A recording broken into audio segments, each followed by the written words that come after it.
तो वहीं बीजेपी प्रत्याशी ढाल सिंह बिसेन ने कहा कि नतीजे बीजेपी के पक्ष में आएंगे और केंद्र की सरकार के कार्यों को लोगों ने सराहा है। बालाघाट सिवनी लोकसभा सीट से बीजेपी प्रत्याशी ढाल सिंह बिसेन हमारे साथ में हैं। ढाल सिंह बिसेन की अगर हम बात करें, एक लंबा राजनीतिक अनुभव पार्टी में उनका रहा है, लेकिन ये दौर भी आया जब कहीं ना कहीं बिसेन साहब राजनीति में सक्रियता कुछ कम हुई, लेकिन अब सक्रिय है चूंकि लोकसभा सीट पर मैदान में है। बिसेन साहब क्या कहेंगे, क्या कुछ एक बीच में देखा जाए, आप जिस कद के नेता रहे हैं बीजेपी में, लेकिन कहीं ना कहीं एक ठहराव सा आया, लेकिन अब लोकसभा सीट से आपको उतारा गया है, किस तरह से चुनौती को लेते हैं इस बार? जी, प्रथम तो आपको बहुत बहुत धन्यवाद, और दूसरा है कि आपके माध्यम से मेरी बात आप जनता तक पहुंचाएंगे, इसलिए आपका आभार। आपने जैसे कहा कि जीवन के कुछ समय में ठहराव आया, ऐसा नहीं है, या कई लोग इस तरह से आरोपित करते हैं कि मैं 15 साल से निष्क्रिय हूँ, आप इसको अलग कर लेना, पर ऐसा नहीं है। 2008 में भी मैंने विधानसभा का चुनाव केवलारी से लड़ा, 2013 तक भी मैंने उस क्षेत्र में काम किए, 13 का भी चुनाव लड़ा, और 13 के बाद से उसके बाद मैंने स्वतः इस बात के लिए कि अन्य लोग तैयार हो, उनको आगे करने का काम किया, और हम लगातार पिछले 5 सालों से पार्टी के अंदर काम कर रहे हैं। और इसकी यदि कोई ये बात कहे कि जीवन में कोई ठहराव आ गया, नहीं, भारतीय जनता पार्टी के कार्यकर्ता हैं, यहाँ तो चरेवेती का ही मंत्र है, जब तक जीवन है तब तक भाजपा के लिए काम है। बिल्कुल, निश्चित तौर पर हमने भी देखा है, पार्टी के कार्यक्रमों में हमने देखा है, चाहे राजधानी भोपाल की बात करें या अन्य जगह संगठनों के जो काम हुए हैं, आपने निश्चित तौर पर वहां पर सक्रियता आपकी रही है। लेकिन जो आपने एक बात अहम बात की कि कहीं ना कहीं अन्य लोग भी राजनीति में आगे आए, क्या राजनीति में वो दौर अब है इस मानसिकता का, जिस मानसिकता की आप बात कर रहे हैं? नहीं, देखिए, ये सब समय और काल चक्र के हिसाब से परिस्थिति जन्य सब होता है। हमेशा सबका जीवन एक से ऊंचाई कुछ है ऐसा भी नहीं, अप एंड डाउन जीवन में आते हैं, परंतु हम कार्यकर्ता के नाते उसको सम रूप में लेकर के हमेशा चलते हैं। और इसलिए यदि ये कहें कि कहीं बीच में कोई जिस बात का शब्द आपने कहा कि ठहराव राजनीतिक जीवन में कभी नहीं होता। अवसर हो सकता है, पारी आने का अवसर हो सकता है, और जिस तरह से ईश्वर माँ के गर्भ में उसका भविष्य तय कर देता है, जीवन से लेकर मरण तक का, कि कब पैदा होगा और कब उसकी मृत्यु होगी, और जीवन के उस यात्रा में उसको क्या क्या स्थान मिलेंगे, ईश्वर तय करता है। ऐसे ही जब हम राजनीतिक क्षेत्र में भारतीय जनता पार्टी के लिए काम करते हैं, तो यहाँ पर भाग्य विधाता हमारी पार्टी होती है, वो हमारी भूमिका तय करती है, हमें तो केवल अपना काम करना होता है। और इसलिए हम कार्यकर्ता का पद कोई नहीं छीनता, बाकी पद दिए जाना वो कहीं ना कहीं पार्टी तय करती है कि इस व्यक्ति का कहाँ कैसे उपयोग करना। आपको नहीं लगता इस बार चुनाव में एक तरफ कांग्रेस से तो लड़ाई आपकी है ही, एक ऐसे प्रत्याशी से भी आपकी लड़ाई है जो अभी तक बीजेपी में थे, सांसद थे, अब बगावती तेवर उनके दिखे मैदान में? देखिए, आप सब जानते हैं कि भारतीय जनता पार्टी एक विचारधारा की पार्टी है, और विचारधारा के साथ ही चलना इसकी सबसे बड़ी खूबी है। और इसीलिए जहां हम 11 व्यक्तियों से चली शुरुआत की गई पार्टी आज 11 करोड़ की पार्टी है। और ये 11 करोड़ की पार्टी ऐसे ही नहीं बन गई, इसमें कई लोग आए, जुड़े, और समय के साथ कई बह गए। जिस तरह से जैसे नदी में बाढ़ आती है, जब बाढ़ आती है तो बहुत सारा उसमें पानी आता है और उसके साथ बहुत कुछ आता है, पर जब बाढ़ छटती है तो जो जितना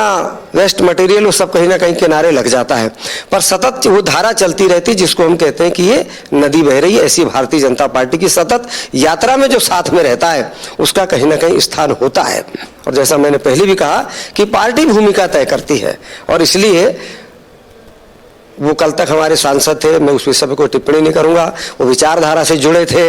विचारधारा के साथ काम कर रहे थे। अब यदि कहीं जीवन में किसी बात की पूर्ति ना हो, उसके लिए हम अलग हो जाएं, तो ये भारतीय जनता पार्टी की विचारधारा में नहीं। भारतीय जनता पार्टी की विचारधारा में, जैसा मैंने पहले भी कहा, कि पार्टी जो भूमिका तय करती है उसके अंतर्गत ही हमें काम करना पड़ता है। आपने देखा होगा किसी बालाघाट लोकसभा में हम 2 बार हारने के बाद गौरीशंकर जी बिसेन को 98 में टिकट दी गई थी, सांसद बने, 1 वोट के कारण सरकार गिर गई, वो मात्र 13 माह के सांसद थे। उसके बाद दोबारा उनको टिकट दिया जाना था, परंतु पार्टी ने तय किया कि श्री प्रहलाद पटेल जो समय हमारे सिवनी लोकसभा के सांसद हुआ करते थे, उनको पार्टी ने बालाघाट शिफ्ट किया। गौरीशंकर बिसेन जी ने शहर स्वीकार किया, और सबने मिलकर लोकसभा बालाघाट में प्रहलाद जी को जिताया। प्रहलाद जी के बाद में फिर के डी देशमुख जी को ले आया, के डी देशमुख जी के बाद में बोध सिंह भगत जी को ले आया और इसी क्रम में इस बार पार्टी ने मुझे यहाँ से प्रत्याशी बनाया है, तो निश्चित तौर पे हम तो पार्टी के आज्ञा को सिरोधार्य करते हैं। और इसलिए मैं तो आपके माध्यम से मैं कहूँगा कि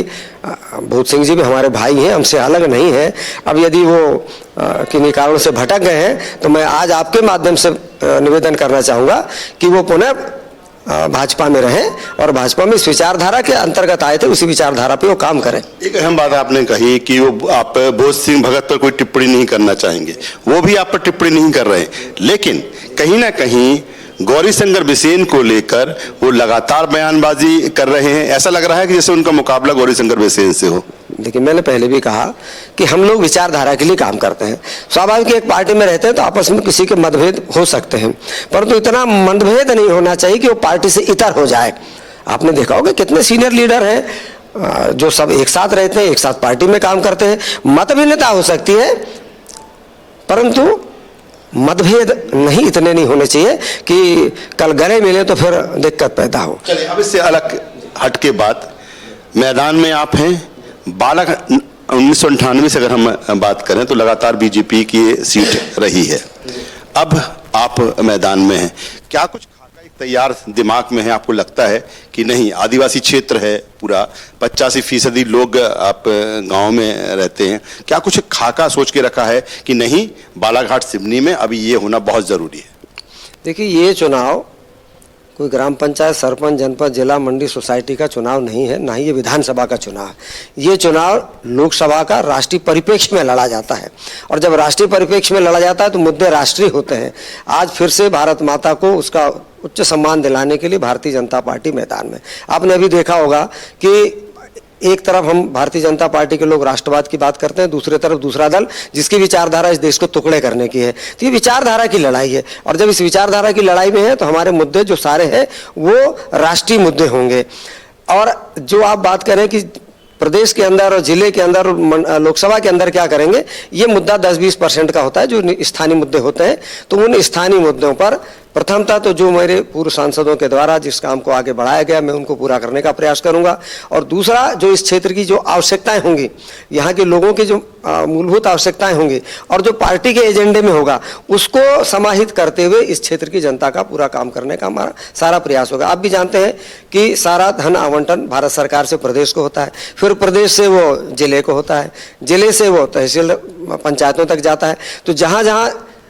मेरे अपने अनुभव का जो पिछले साल 20 साल तक मैं एमएलए, 19 साल एमएलए रहा, मंत्री रहा, तो मुझे बजट और प्रक्रिया सारी इस बात की जानकारी है। और मैं जब सेंट्रल का बजट देखूंगा, उस सेंट्रल के बजट से वो जो स्टेट में मुझे क्या ले जा सकता हूँ, मेरा उस पर सारा प्रयास होगा। और ग्रामीण क्षेत्रों की क्या आवश्यकता है, क्योंकि राष्ट्रीय परिप्रेक्ष्य में बड़े मुद्दे होते हैं, नदियों को कहीं बांधने का आएगा, बड़े कोई तालाब आएंगे, कोई रेलवे लाइन की बात आएगी, कोई सेंट्रल स्कूल की बात आएगी, कहीं नवोदय विद्यालय की बात आएगी, कहीं बड़े मात्रा में हो सकता है आपको बिजली का उत्पादन करने का विषय आए। हमारे यहाँ कापर प्रोजेक्ट है, इसमें और अच्छा कितना कर सकते हैं, नई खदानें क्या दे सकते हैं। तो ऐसे जो इस लोकसभा क्षेत्र के अंतर्गत आएगा उसमें सिवनी भी सम्मिलित है। तो जो मुद्दे राष्ट्रीय परिप्रेक्ष्य में हमको पब्लिक के लिए किए जा सकते हैं वो करने का सारा मेरा प्रयास होगा। 2014 चुनाव की हम बात करें कि मोदी वेव की बहुत चर्चा होती थी, अब 19 में चुनाव हो रहे हैं, क्या वही वेव है जो मोदी की 2014 में है?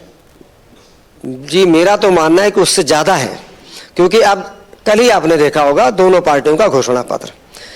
और मैंने जैसा पहले कहा कि चुनाव राष्ट्रीय परिप्रेक्ष्य का है और जब राष्ट्रीय परिप्रेक्ष्य का है तो व्यक्ति को भी ये लगने लग गया है कि क्या इस देश में फिर से इस देश के टुकड़े किए जाएंगे, क्या इस देश में फिर उन लोगों को पूछा जाएगा, ऐसा कानून बनाया जाएगा जो अपराधियों के लिए, देशद्रोहियों के लिए उनको छूट देने का काम करेगा।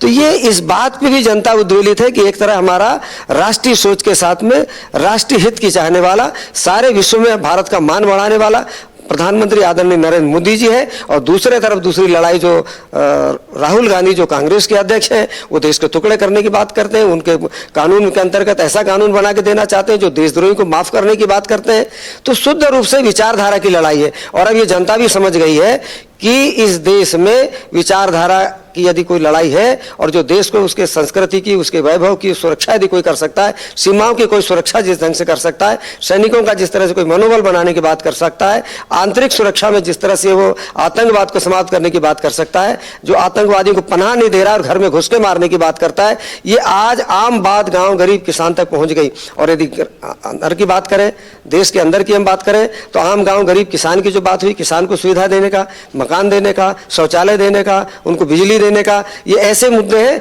जो सीधे सीधे जनता के हार्ट को टच करते हैं। जो अंत्योदय हमारा जो नारा है भारतीय जनता पार्टी का, अंतिम छोर में बैठा व्यक्ति, उसका उदय, उसको सर्व सुविधा, उसका सम्मान, उसको भीख नहीं, उसको अधिकार चाहिए, और वो देने का काम भारतीय जनता पार्टी अपने उस मिशन के अंतर्गत कर रही है। इसलिए मेरा पूर्ण विश्वास है कि पहले से भी ज्यादा मतों की प्राप्ति आदरणीय मोदी जी को प्रधानमंत्री बनाने के लिए होगी, मैं इतना निश्चित तौर पे कह सकता हूं। आखिर में सवाल छोटा सा, पिछली बार 90,000 से ऊपर लीड ली थी, बीजेपी ने वहां से जीता था, आप क्या मान के चल? जी, मुझे बिल्कुल पूर्ण विश्वास है कि पिछले समय यदि हम 2009 की बात करें तो हमने सिवनी और बरघाट के भरोसे पूरा इस लोकसभा को जीता था। 2014 के चुनाव में सिवनी और बरघाट से हमने लगभग 75,000 से ऊपर की लीड दी थी, 20,000 की लीड बालाघाट जिले से आई थी। पर मैं इस बार ऐसा मान के चलता हूं कि लगभग हर विधानसभा क्षेत्र से लीड मिलेगी और लगभग मेरा तो अनुमान है कि हम लगभग 2.5 लाख मतों से जीतेंगे, ऐसा मेरा विश्वास है। तो आप सोच सकते हैं जिस तरह से बालाघाट सिवनी लोकसभा सीट से बीजेपी प्रत्याशी ढाल सिंह बिसेन, लंबा अनुभव रहा है, वरिष्ठ नेता हैं बीजेपी के, मैदान में हैं, और जिस तरह से उन्होंने कहा है कि रिकॉर्ड मतों से इस बार वो इस सीट को जीत कर दिखाएंगे। कैमरा पर्सन साजिब के साथ और कुछ उसको बीच में एडिट कर देना कि यह जीत हमारे भारतीय जनता पार्टी के वो जाबाज कार्यकर्ता जो इस समय पर पूरी हनुमान की भूमिका है और हनुमान की भूमिका में है, और उनके कारण से ही ये जीत सुनिश्चित होगी, मैं इतना कहना चाहता हूँ। तो आप देख सकते हैं कि ढाल सिंह बिसेन साहब, उनका कहना है कि न केवल वो सब कुछ है बल्कि जो कार्यकर्ता उनके साथ लगातार लगे हुए हैं। भीषण गर्मी है, टेम्परेचर 40 के ऊपर बालाघाट और सिवनी का है, और ऐसे में कैंपेनिंग भी एक बड़ी चुनौती है, लेकिन जीत का पूरा विश्वास उन्हें है। कैमरा पर्सन साजिब के साथ राजेश सक्सेना, न्यूज वर्ल्ड, बालाघाट।